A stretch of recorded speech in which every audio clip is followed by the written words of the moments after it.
Morning, folks. Johnny Skilder here with Western Mountain Fieldcraft, and I am kind of out, sort of halfway looking for elk this morning. Not really too hard, but I was thinking as I was walking through the woods out here in the Quakies and the snow, and there's there's an issue that I want to address. It's a pet peeve of mine that I've held for a really long time. Um, and that's the use of terminology in the outdoor world, specifically in the wilderness survival, bushcraft, campcraft, woodscraft world, and it's kind of sad because a lot of what is being taught horribly out of context. Okay, and I believe, I may be wrong. It happened once, but I believe that taking those skills out of context and teaching them to someone is doing that student a disservice. Okay, so what I mean by that is, well, in order to explain what I mean by that, we're going to have to clarify some terms. So I'm going to lean my rifle up against this little Quakey here so it's out of my way because I tend to talk with my hands a lot. And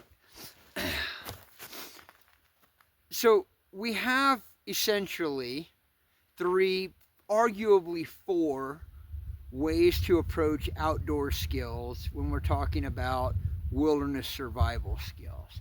First of all, we have survival, okay? And then we have fieldcraft or bushcraft, which is essentially wilderness living. Okay, it's a long-term sustained living condition outside of a fixed structure. Okay, as soon as you build a structure, whether it's a cabin or a rock hut or a cave shelter or something, as soon as you establish a fixed abode, you're no longer doing fieldcraft or bushcraft. Now you're homesteading. Okay, and the first place that I think this gets confused is people who go and especially, and I'm not picking on my friends back east by any stretch of the imagination, but if you live in Tennessee or you're in Kentucky or Ohio or something, you don't have the space to really engage in fieldcraft the way we think of fieldcraft out here. Okay? So I am facing south right now. If I go that way, north, up that mountain and over and through into the mountains, it's a couple hundred miles to any kind of civilization because it's a wilderness area. There's some, actually no, there's no roads between me and the wilderness area right here going that direction. So what I'm getting at is, if your idea of bushcraft is spending the night, 100 yards from your car or even a half mile from your car, because that's as far as you can go, there's nothing wrong with that. By all means, do what you can do. Get out in the woods and spend time out there. But if that's the span of your experience, all of a sudden, when you start reading these old time tomes, you start reading Horace Kephart or Jessup or Nessmuk or any of these guys, a lot of the stuff that they're saying may not make sense the way you think that it makes sense. And what I mean by that is campcraft, for an example. Okay, campcraft has nothing to do with camping the way we think of it. Okay, what you've got to remember is when those guys were writing those books, and Kephart was writing articles and everything, camping referred, generally speaking, to going to a fixed location, a camp with cabins and a kitchen and probably a swimming pool and a canoe house and everything. Um, and so a lot of what passes as campcraft was really one of two things. It was either a set of handicraft skills that counselors could teach Boy Scouts at summer camp to keep them occupied, and probably teach them, how to use a knife safely and things like that. But essentially, it was a way to keep these kids busy so they weren't being, prepubescent and pubescent boys. Because even back then, that meant T with a capital T, or trouble with a capital T, which rhymes with P, which stands for pool and all that. Um, the other place where campcraft came in is you would have these rich urbanites, that would go to their camps in the Adirondacks for a vacation.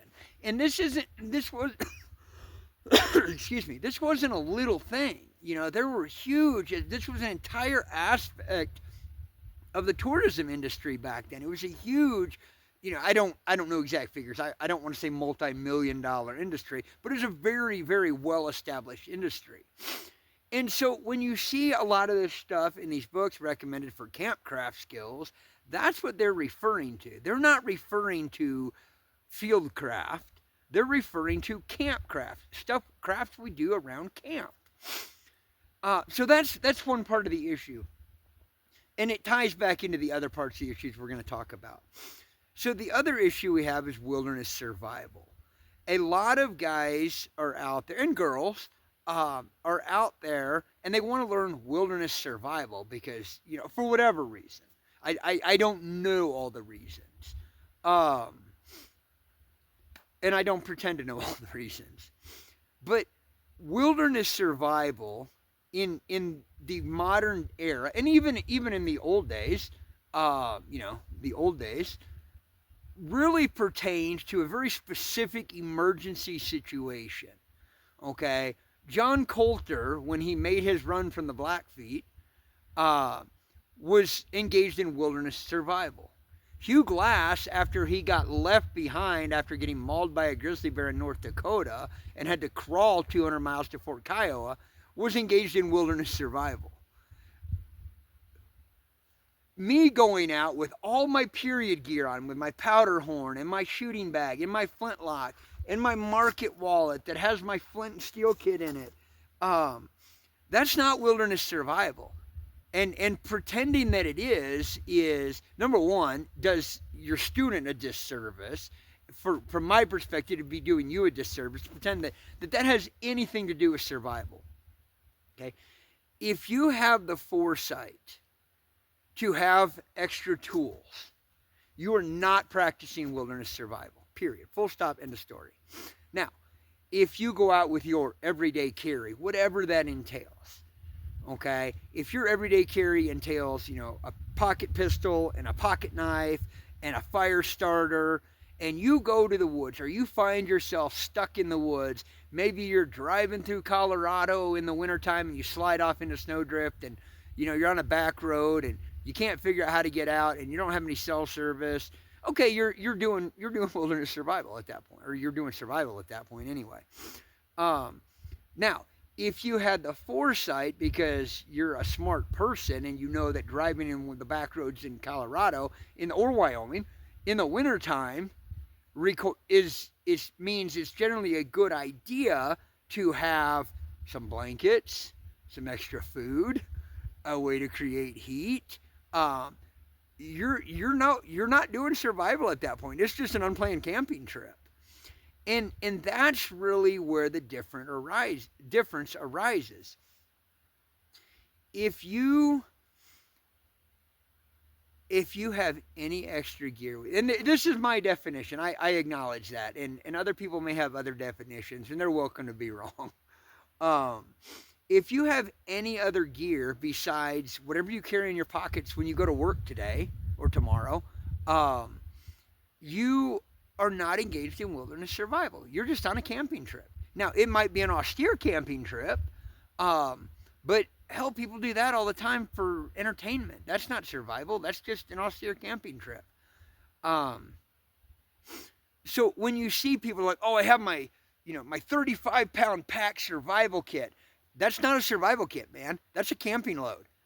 Ultralight through hikers carry less than that, and they're out for longer than you are. Now, granted, through hikers aren't doing, the PCT in a straight shot with no resupply stops or anything like that. I'm not suggesting that.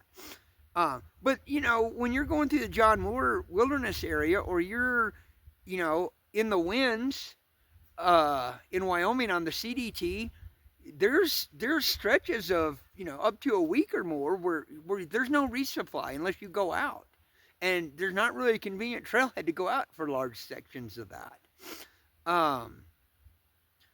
And so those guys are doing that with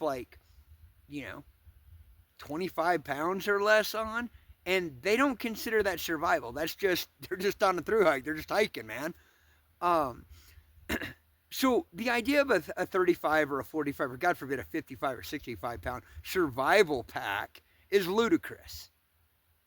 Okay, I'm not carrying very much stuff. I've got my rifle, I've got my powder horn, my shooting pouch, I've got my patch knife and a belt knife. In my market wallet, I've got my hunting hat, my toque, because it's fluorescent orange, because Wyoming requires us to wear an orange hat.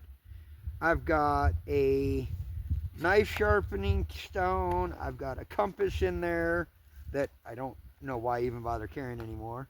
I have a camp knife in there, which is just a little butcher knife. Oh man.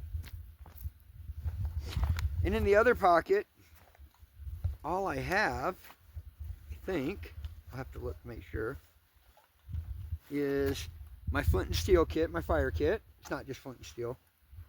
And I have a Monster energy drink. So I'm not carrying very much, but I'm not in survival mode at all. If something happened right now and I was like, oh, I guess I'm staying out tonight. Or I hike back to my truck because I drove up this morning instead of bringing horses.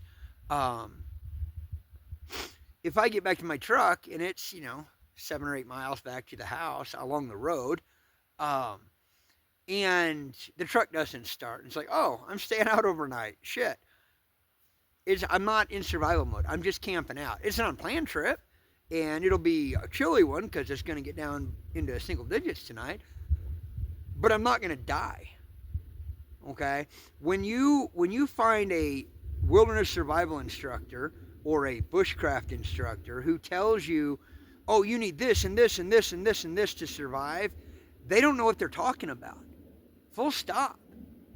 Okay? I have been on search and rescue missions with our search and rescue team where we show up and somebody's not even hurt. They're just scared because they weren't planning on being out overnight, and they've got their 10 essentials from the mountaineers, but it's getting dark and they're not comfortable being out overnight, and they need to be rescued. And it's like, what are you, well, it's going to get cold tonight. Well, then build a fire.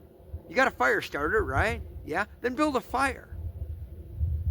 If I was going to do an unplanned overnight out here with just the equipment I have, okay, which doesn't happen very often, but it happens, and it comes close to happening an awful lot,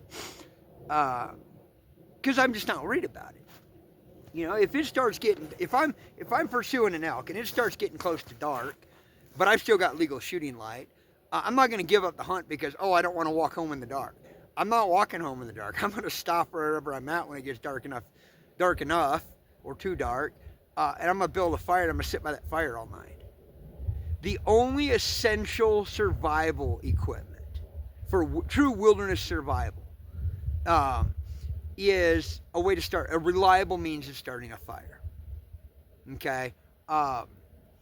In the lower 48, unless you are critically injured and can't move around at all, you're non-ambulatory, the only thing the only piece of survival gear that you really need to stay alive until help arrives or you can self-rescue the next day is a way to start a fire. And that really is only in the wintertime. I mean, here it can get pretty cold in the summertime too, but you're not going to die from, not having a fire in August here, even if it's snowing a little bit, spitting snow. Um, so what if I didn't have my flint and steel kit? Okay, so a couple weeks ago, I went to pack an elk out um, for a neighbor, and I had asked my daughter, I was like, hey, grab my fire kit from by the wood stove, because I use my flint and steel to start fires in the wood stove at home. Grab my fire kit and throw it in my saddlebags for me. And I assumed she did. Well, I didn't realize until I was gone, a couple miles from home, that I reached into my saddlebag and was like, oh, shit, my fire kit's not there. Uh-oh. It wasn't a big deal. I wasn't worried. It was, well, so then, a couple hours later, I had turned up a wrong drainage, which happens all the time here. And I got up there a ways, was like, I'm pretty sure I'm in the wrong drainage. So I rimmed out. I could look down into the right drainage, but I couldn't get there because the horses couldn't get through the blowdown. So I turned around and I circled back and went back the way I came. And by the time I got back to where I had made the wrong turn, it was about 20 minutes before dark. And it was like, man, I'm going to be out overnight. And I ended up not being out overnight. The neighbor came down and actually found me at the trail junction. We ran into each other right there at the trail junction. He's like, hey, I'm not worried about it. Let's come back and do it tomorrow. I was like, okay, great. So I rode out next to him till he got to his side-by-side. Then he went home and I went home, our separate ways and everything. But I was never concerned like, oh my gosh, I'm going to be stuck out overnight and I don't have any way to start a fire. Number one, I had a flintlock rifle, and if you got a flintlock and powder, you can start a fire, even without a flint and steel kit, because you have a flint and steel kit. But even if I hadn't had that, it wasn't a big deal, even with temperatures getting down into the 20s. Because what I'm going to do is I'm going to walk out in the dark. And if I get to the point where I'm like, okay, the terrain's a little sketchy, it's getting a little dangerous, I'm going to sit down and I'm going to wait for daylight. And if I get cold, I'm going to stand up and I'm going to do some side straddle hops or some push-ups or something and warm myself up. And then I'm going to sit there and I'm going to rest until I start getting cold again. Then I'm going to get up, I'm going to, run in place, do some side straddle hops, and warm myself up again.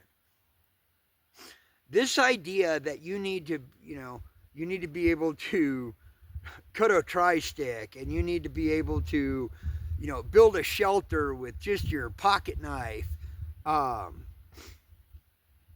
is ludicrous. Guys, I have sat in weather in the 20s in freezing rain, literally freezing rain, not like, oh, it's freezing, I'm cold, freezing rain, drenched to the bone, and not died from it, with no ability, no allowance for building a fire for various reasons. It's not comfortable. It's not something I choose to do, but it's not an emergency. It's not. Again, if you're non-ambulatory because you've been injured, yeah, it just became an emergency. But if you've got the ability to move, it's just not that big a deal.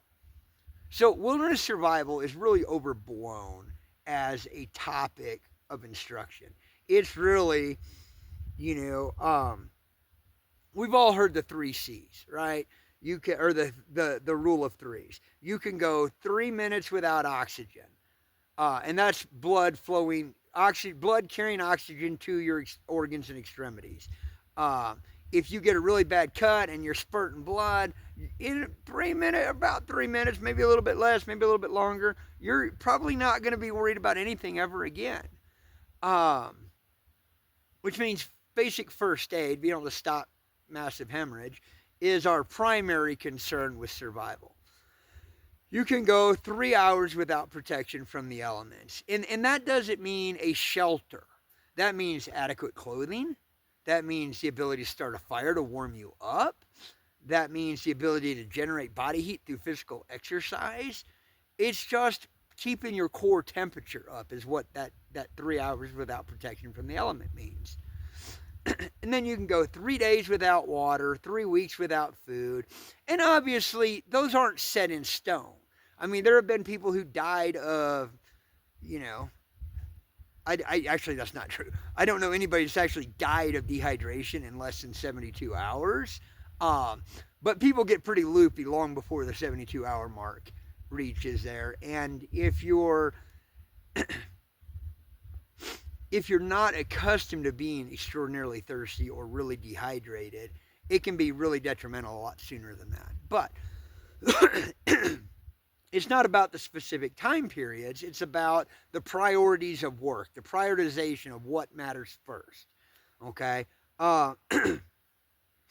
And realistically, in the lower 48, probably some outliers in Alaska. There are a few times in Alaska where I was like, man, if my plane doesn't show up, it's a long way to anywhere from where I'm at.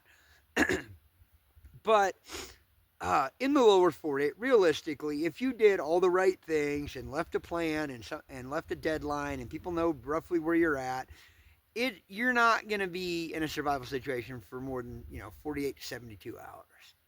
So really, the only thing that's going to kill you before search and rescue arrives is the exposure to the cold. So if you've got a reliable way to start a fire, and I'm not getting into specifics on that, except if you think a Bic lighter is a reliable means of starting a fire, I invite you out here in January to come hang out with me for a week.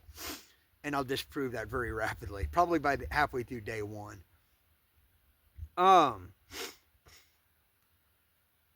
So in between, I got caught out unexpectedly with nothing because I drove my truck off the side of an embankment into a snowdrift. And, oh, look, we're in a fixed abode homesteading or doing campcraft at a fixed camp. You've got this broad span of backpacking, of trekking, of horse packing, of, as much as I hate it, ATV riding, hunting, etc., where you're not really in a survival situation and you're not camped in a camp or homesteading. You have that intermediate area, that gray area. And that is the domain of what we call fieldcraft. Okay? You might be in a tent. You might be fabricating shelters from natural materials that you're going to, temporary shelters. But you're not in a fixed location, and you're not like, oh my gosh, all I've got is my pocket knife and a Bic lighter. Which really, if that's all you had, as long as you get the Bic to work because it wasn't too cold, you'd be pretty well off.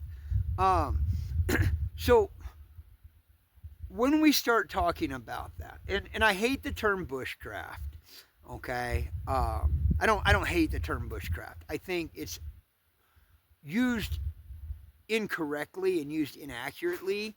So I first came across the term bushcraft in the mid to late 1990s, 1997, 98 time frame, maybe as early as 96. Somebody loaned me a copy of Morris Kachansky's book, Bushcraft, and I read it, and I was like, oh my gosh, this is exactly what I was looking for. This is the kind of skills that I've been trying to develop, and most of them I already had, but not specific to the northern climes, to the boreal forest. And so I didn't hear that term again for years, and then it wasn't until the late 2000s, probably 2009 or even 2010, where I came across it again. And by that time, Dave Canterbury was kind of becoming well known, and Ray Mears was starting to make appearances in the media in this country, and Bear Grylls and stuff. And it was like, okay, I'm familiar with that term. Yeah, that's an Australian term. And bushcraft makes sense if you're Australian.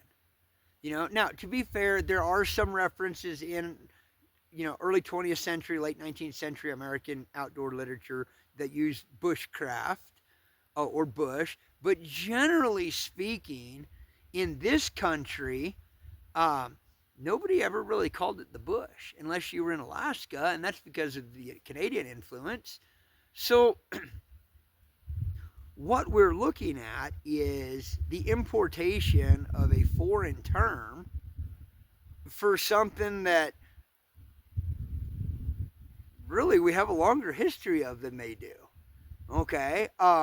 So the first Anglo settlers in America, the settlers at Roanoke, that became the Lost Colony, the Pilgrims at Plymouth Rock, all these guys, they really lacked when they got here.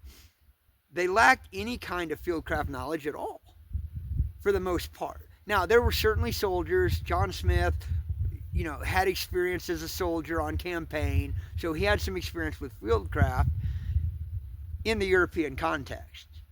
Now, is there carryover from one environment's fieldcraft to another? Absolutely, 110%.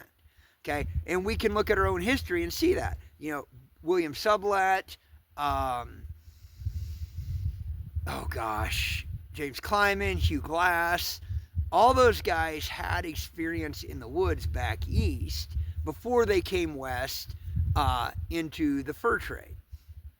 And they had to adapt those skills to this specific environment.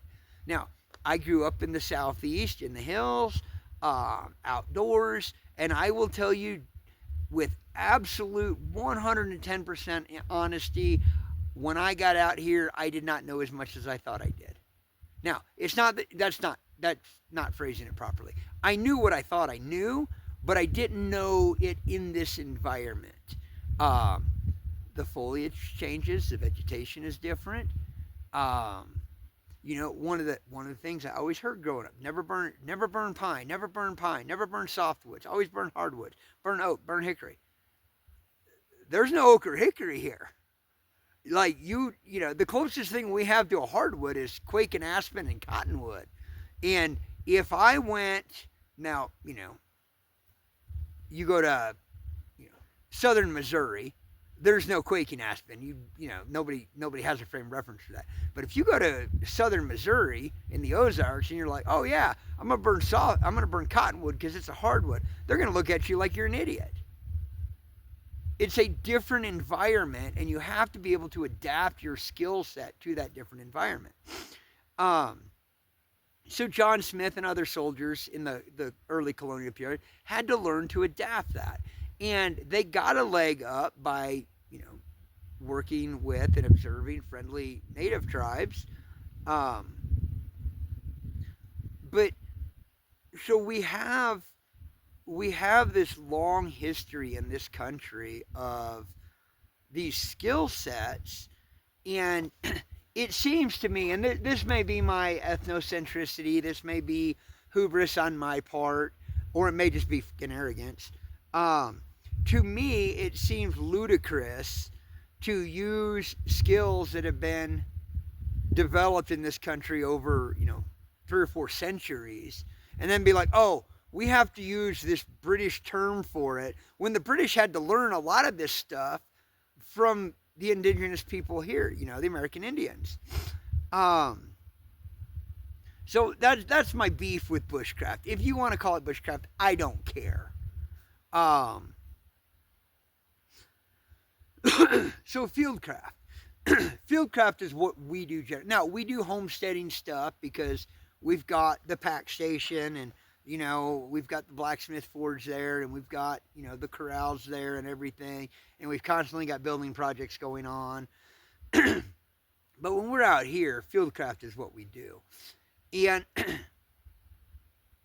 craft comes from an old English word, creft, which really just refers to a highly refined skill of an artisan. Okay? And it's not just a highly refined skill. Okay?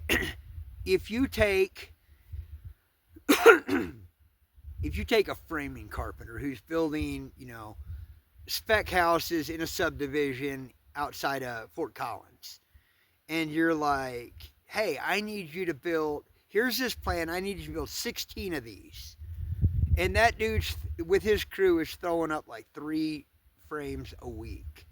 He's a tradesman and he's really skilled at it, but he's not a craftsman in the sense that a timber framer working in the Maine woods, cutting every dovetail and every mortise and every tenon by hand is a craftsman. Okay, he's not a craftsman in the way that a guy forging, that Herschel House building flintlocks. Herschel didn't build my flintlock, Jack Garner did. But that Herschel House building a flintlock rifle from scratch is a craftsman. Um, the guy building ARs in his garage shop, no matter how good those rifles are, is not a craftsman the way that a guy building a muzzleloader from a stock blank is a craftsman. and claiming otherwise is ludicrous. So that to me is the difference between general camping and fieldcraft. It's that level of skill that has been refined to a finer level. Um, there's nothing wrong with using a ferro rod in the woods if that's what you want to use for your reliable fire starting method. Um, it's a tradesman's tool, whereas something like flint and steel is a craftsman's tool. It takes significantly more skill. It takes more preparation. Using a lighter, hell, using a highway fuse, a road flare. I keep road flares in my search and rescue pack because I know I can pile up some brush, pop the fuse on that, and toss it in there, and we're going to have a really big fire really quick. But I'm not doing craftsmanship at that point. I'm doing tradesman work at that point. And there's nothing wrong with the trades. There's nothing wrong with being a tradesman. I've been a framing carpenter. I get it. But I've also timber framed a house from scratch, and I recognize that there's a dramatic difference between the two.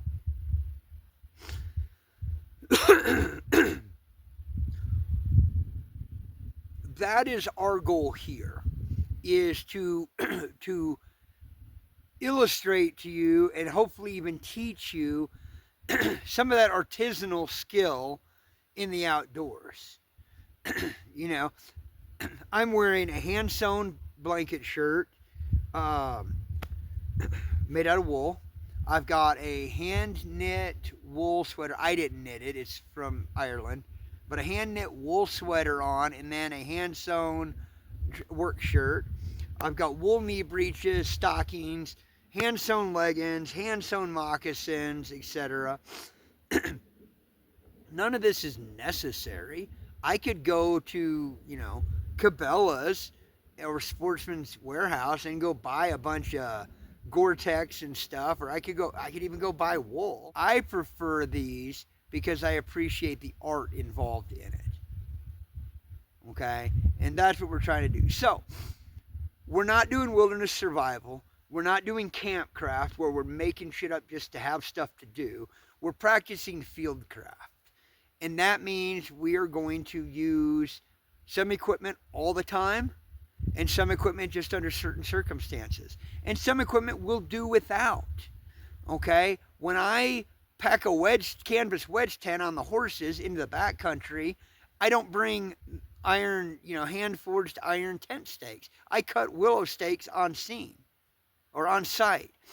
When I go to a rendezvous where there's 300 camps, I'm not going to, cut up the local property owner's bushes to make stakes. In that case, I'm going to bring my hand-forged iron stakes and use them.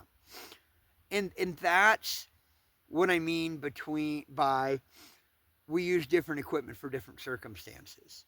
I don't hunt on foot generally. Yes, today I'm sort of hunting on foot. Generally, I hunt horseback. I don't ever backpack anymore. I have backpacking gear that I use for search and rescue, but for outdoor pursuits, for recreation, I don't backpack. I horseback. That changes dramatically the gear that I can use because the horse can carry, 3 or 4 times what I can carry comfortably. But we will discuss, what I carried when I trekked on foot, and we will discuss in future videos what we do when we do canoe trips. But a lot of our focus is going to be on the horseback side of things, and to some degree, wagon fieldcraft. I don't have a wagon. I have a couple horses that are broke to drive, but I don't have a wagon. But I recognize that most people don't have horses. They have side by sides and ATVs, and those are the modern equivalent of camping with a wagon in my mind. All right, so guys, I just wanted to touch on those and leave you with some ideas on what we're going to touch on in the near future as far as equipment and skills and everything. Hopefully, you got some benefit out of this, and I didn't bore you to tears. I'm going to let you guys go, and I'm going to go keep looking for an elk. Have a great day, and we'll see you out there.